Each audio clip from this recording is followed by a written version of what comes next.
Now, it's important when you hear flesh and spirit, we need to define our terms, don't we? What does it mean? What does Paul mean about the flesh? And what does he mean about the spirit? Now, by using the word flesh, Paul is not saying, he's not speaking at all about this muscular soft tissue which covers our bony skeleton. So when he says flesh, he's not talking about skin per se, nor is he talking about our bodily instincts or our appetites. Like some people would say, oh, like I'm hungry, well that's your flesh. He's not talking about our body needs, he's not talking about our skin. What Paul is talking about is our corrupt and unredeemed rebellion against God. That part of our humanness that is in rebellion. One commentator said our fallen, egocentric human nature. That's a good way to describe it. Or very simply, our sin-dominated self. So the flesh is that part of our humanness that is dominated by rebellion against God and sin. That's what Paul means by flesh. Now, what he means by spirit, of course, is that higher aspect of our humanness that is spiritual. And he's speaking really of the personal Holy Spirit, the third person of the Trinity, who not only regenerates our lives, but also empowers us by indwelling us.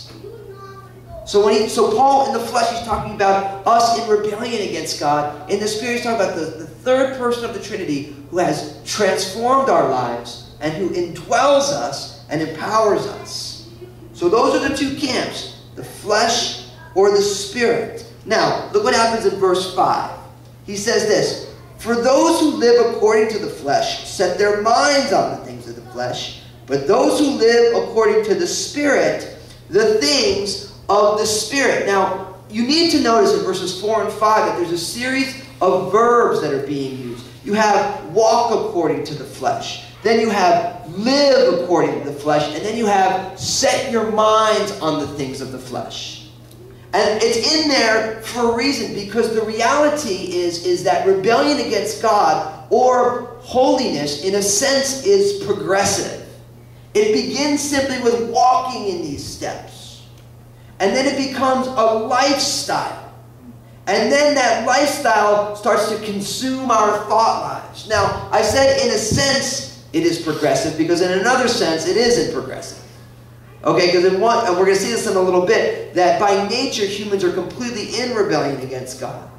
But I've never met somebody the first day they have a drink that says, I'm going to be an alcoholic, so let's start today. Nobody does that. It begins with a drink or two. And then it begins with a daily drink or two. And then, you see, so it begins with walking in the steps. Then you live there, and then you become consumed by it mentally. In a lot of ways, holiness is the same way. Of course, we receive holiness once for all by believing in Jesus. But our growth in sanctification or being set apart, that's progressive as well. You begin to walk in it. And then your life becomes consumed with it, and then it consumes your thoughts and your mind. So it's important that you see that, because for all of us, if you're looking at your life today and you're saying, I am not where I used to be. There was a time in my life when I was so vibrant in the things of God, and now I'm really not. I'm flat.